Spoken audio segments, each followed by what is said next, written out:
स्वतंत्रता दिवस के अवसर पर हम उन अमर शहीदों को याद करते हैं जिनने फांसी के फंदे पर चढ़े। हम सबसे पहले बात करते हैं कि हमारे देश की आजादी के लिए सबसे पहले खुदीराम बोस की हम बात करें कि खुदीराम बोस जो थे सबसे कम आयु में फांसी के फंदे पर चढ़ने वाले व्यक्ति थे, जिनका फांसी कब दी गई थी तो 1908 के समय सबसे कम आयु में उनको फांसी के फंदे पर चढ़ाया गया था। उसके बाद हमारे देश में बहुत सारे क्रांतिकारी आंदोलन हुए। उन क्रांतिकारी आंदोलनों में महत्वपूर्ण अगर बात बताऊं आपको तो हम चंद्रशेखर आजाद, भगत सिंह, उसके बाद हम बात करें किसकी, राजेंद्र लाहिड़ी, रोशन सिंह, अशफाक उल्लाह खां, बहुत सारे ऐसे क्रांतिकारी थे जो शहीद हुए देश के लिए। तो हम खास करके मैं कथन कहना चाहूंगा चंद्रशेखर आजाद जी का कि दुश्मन की गोली का सामना हम करेंगे और आजाद है और आजाद रहेंगे अपने पूरे जीवन पर्यंत तक। वो एक मात्र ऐसा बंदा था जो कि अंग्रेजों का हाथ कभी भी नहीं लगे। इसके बाद हम बात करते हैं कि राम प्रसाद बिस्मिल जी ने कहा था कि सरफरोशी की तमन्ना अब हमारे दिल में है, देखना है जोर कितना बाजुए कातिल में है। उसके बाद भगत सिंह जी ने जो आंदोलन किया था,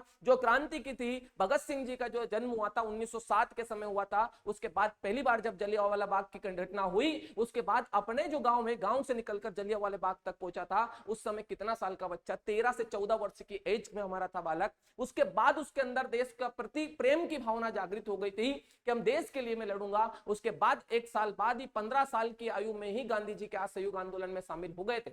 ऐसी क्रांति हमारे अंदर होना चाहिए आज के समय भी। उसके बाद हम बात करें कि फिर असेंबली में बम फेंका, सांडार से की हत्या की, बहुत सारे ऐसे मतलब कांड किए, जिसके बाद हमारा क्या दी गई, इन लोगों को फांसी दी गई।